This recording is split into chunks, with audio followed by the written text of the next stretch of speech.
কাজে বলতেছি, রোমানিয়া থেকে। আসলে অনেকে কোশ্চেন করেন যে রোমানিয়াতে কী কাজ শিখে গেলে ভালো, কী স্কিল, বা ইউরোপ কিংবা রোমানিয়াতে। তো সেক্ষেত্রে তাদের জন্য এই ভিডিওটা, যারা আসলে কিছু করতে চান ইউরোপে এসে, বাট কী করবেন সেটা জানেন না কিন্তু শিখে আসতে চান এই বিষয়ে। তো প্রথম স্কিলে যেটা বিষয়টা আসে সেটা হচ্ছে বারবার। আপনি যদি ধরেন দেশ থেকে একটু বারবার কোর্স করে আসেন, তবে অবশ্যই সেটা ভেরিফিকেশন থাকতে হবে সার্টিফিকেটের। এরকম একটা বারবার কোর্স করে আসেন, বা হেয়ার ড্রেসার, হেয়ার স্টাইলিস্ট, এসব কোর্স করে আসেন। তো সেক্ষেত্রে এখানে কিছু করতে পারবেন, ব্যবসা বলেন, জব বলেন। তবে অবশ্যই সেক্ষেত্রে এখানে এসে আবার 3 মাসের একটা ট্রেনিং কোর্স করতে হয়। করার পর ওই সার্টিফিকেট দিয়ে আবার আপনি বারবার সব দিতে পারবেন, কিংবা জবও করতে পারবেন। আর এখানে বারবারের অনেক চাহিদা। আর আমি যদি বলি, ধরেন আমাদের বাংলাদেশে একটা চুল কাটা কত টাকা নেয়? 100 টাকা সর্বোচ্চ। আর এখানে একটা চুল কাটার ধরেন যে বাংলাদেশি টাকা প্রায় 1300 টাকা পড়ে যায়। এটা হচ্ছে 1 নম্বর। আর দ্বিতীয় নাম্বার হচ্ছে ফোরক্লিফট ড্রাইভার। এখানে আপনি যদি ড্রাইভিং শিখে আসেন বা ফোরক্লিফট ড্রাইভিং শিখে আসেন, সেক্ষেত্রে এখানে অনেক জব আছে ওয়ার হাউসে ফোরক্লিফট ড্রাইভার হিসেবে, এবং স্যালারি মোটামুটি অনেক ভালো। তারপর হচ্ছে যে ড্রাইভারের অনেক জব আছে এখানে। তো বাংলাদেশের যে ড্রাইভিং যদি শিখে আসেন, সেক্ষেত্রে এখানে একটা ডিফারেন্স হচ্ছে যে লেফট রাইট। বাংলাদেশের রাস্তার এখানে রাস্তাতে লেফট রাইটে বেশ কমে যায়। আর সবচেয়ে বাংলাদেশের যে লাইসেন্স এখানে, সেটা কনভার্ট করা যায় না, সেক্ষেত্রে এখান থেকে আবার লাইসেন্স নিতে হয়। তারপর হচ্ছে যে শেফের জব। তবে শেফের জবের ক্ষেত্রে এখানে একটাই সমস্যা, সেটা হচ্ছে এখানে মালয়েশিয়ার মানুষ খ্রিস্টান। তো সেক্ষেত্রে তারা পর্ক ইউজ করে, পর্ক খায়। তো সেক্ষেত্রে অনেকে এটাকে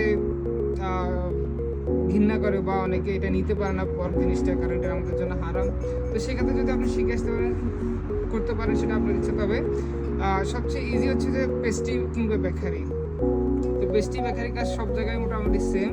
তবে এখানে বাংলাদেশের যে শেফের ফুড বা কন্টিনেন্টাল ফুড, এখানে কন্টিনেন্টাল ফুড একটু ডিফারেন্স আছে। তবে পেস্ট্রি বেকারি ক্ষেত্রে তেমন কোনো ডিফারেন্স নেই। সেক্ষেত্রে আপনি মহাখালীতে NSTI আছে, ন্যাশনাল হসপিটাল ট্রেনিং ইনস্টিটিউট, সেখান থেকে একটা কোর্স করে আসতে পারেন। সেটা অবশ্যই অনেক ভালো কোর্স। তারপর হচ্ছে বারটেন্ডার। এখানে বারটেন্ডার অনেক চাহিদা, অ্যাভেলেবেল জব। যদি বারটেন্ডারের কাজ শিখে আসেন, অনেক ভালো। তারপর হচ্ছে বারিস্তারও অনেক অ্যাভেলেবেল জব আছে, কোর্স করে আসতে পারেন। তারপর হচ্ছে যে হাউসকিপিং জব। এখানে অনেক হাউসকিপিং বা ক্লিনিং জব আছে। সেক্ষেত্রে আপনি একটা হাউসকিপিং কোর্স করে আসবেন, সেটাও NSTI-তে পাওয়া যায়, ন্যাশনাল হসপিটাল ট্রেনিং ইনস্টিটিউট, সেটাই ভালো। তারপর হচ্ছে যে ওল্ড কেয়ার সার্ভিস, যেখানে বৃদ্ধ বয়স্ক লোকেরা থাকে, সেক্ষেত্রে তাদেরকে সেবা যত্ন করা। তবে সেক্ষেত্রে অবশ্যই ভাষাটা অনেক ভ্যারি করে, ভাষাটা শিখে আসতে হবে, কিংবা এখানে এসে শিখতে হবে। ওই ছাড়া এই জবটা আসলে এত বেশি খাবার দিতে পারবেন না। আর হচ্ছে মোস্ট ইম্পর্টেন্ট হচ্ছে CNC মেশিন অপারেটর। এটা অনেক ডিমান্ডেবল জব এখানে, এবং এখানে ফুল ইউরোপে এটা ডিমান্ডেবল জব, এবং স্যালারি অনেক হাই। আপনি যদি ধরেন যে বাংলাদেশ বিজ্ঞান ও কলা বিষয়ে একটা আছে, ওইখান থেকে যদি শিখে আসতে পারেন ভালো। কিংবা আপনার কোরিয়ান টেকনিক্যাল ট্রেনিং সেন্টার কিংবা জার্মান টেকনিক্যাল ট্রেনিং সেন্টার, ওখান থেকে কোর্সটা পাওয়া যায়, ওখান থেকে শিখে আসতে পারেন। তারপর হচ্ছে কার মেকানিক আসলে অনেক ভালো একটা জব এখানে। তবে প্রবলেম একটা হচ্ছে যে কার মেকানিকের ক্ষেত্রে হচ্ছে যে এখানে বেশিরভাগ গাড়ি আছে BMW, অডি, মার্সিডিজ, কিন্তু বাংলাদেশে আসলে এরকম গাড়ি থাকে না। এগুলা বাংলাদেশের বেশিরভাগ টয়টা গাড়ি। তারপর হচ্ছে যে মেয়েদের জন্য দুটা ইম্পর্টেন্ট কোর্স, সেটা হচ্ছে যে বিউটিফিকেশন কোর্স। আপনি কোনো মেয়ে যদি এখানে আসে, সে যদি বিউটিফিকেশন কোর্স করে আসতে পারে, সেক্ষেত্রে অনেক ভালো। এখানে অনেক জব করে যান, ম্যানিকিউর, পেডিকিউর, তারপর হচ্ছে যে হেয়ার ড্রেসার, মেকআপ আর্টিস্ট। তো সেক্ষেত্রে আবার এখানে একটা কোর্স করে নিলে অনেক ভালো। তবে অবশ্যই সেক্ষেত্রে তাকে একটু ভাষা শিখতে হবে। তবে ভাষার বিষয়টা হচ্ছে যে উন্নত যে সিটিগুলো আছে রোমানিয়াতে, ধরেন সাপোজ তিমিশোয়ারা, বুকারেস্ট, তিমিশোয়ারা কিংবা ক্লুজ-নাপোকা, ওইসব সিটিগুলোতে ইংরেজি চলে, ভালোই চলে। কিন্তু অন্যান্য ছোটো শহরগুলোতে ইংরেজি তেমন চলে না, সেক্ষেত্রে ভাষাটা অনেক ইম্পর্টেন্ট। মেয়েদের জন্য একটা ইম্পর্টেন্ট অ্যাভেলেবেল জব, সেটা হচ্ছে যে বেবি সিটার।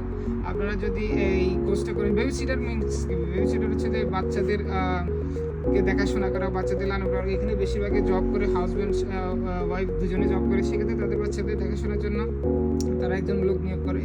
সেটা হচ্ছে বেবি সিটার। এটা 8 ঘন্টা হতে পারে, 9 ঘন্টার জন্য হতে পারে।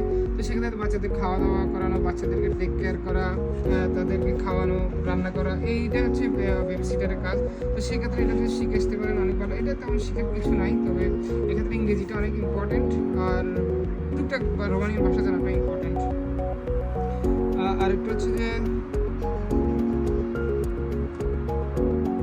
এই হচ্ছে মেন। আরেকটা হচ্ছে যে মেয়েদের জন্য হচ্ছে যে সেলাই, সুইং অপারেটর, এটাও শিখে আসতে পারলে অনেক ভালো।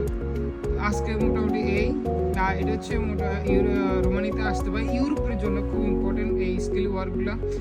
সেক্ষেত্রে আপনি যদি করে শিখে আসতে পারেন অনেক ভালো। এবং এখানে একটা কোর্স করে আপনি যদি সেক্ষেত্রে ব্যবসা করতে পারেন, যেমন বিডি ভিশনের জন্য আপনি বিডি ভিশন একটা কোর্স করে এখানে একটা শপ দিতে পারেন। তারপর যে আপনি কার মেকানিক করলেন, কার মেকানিক কিছুদিন করার পর আপনি একটা কার মেকানিকের শপ দিতে পারলেন।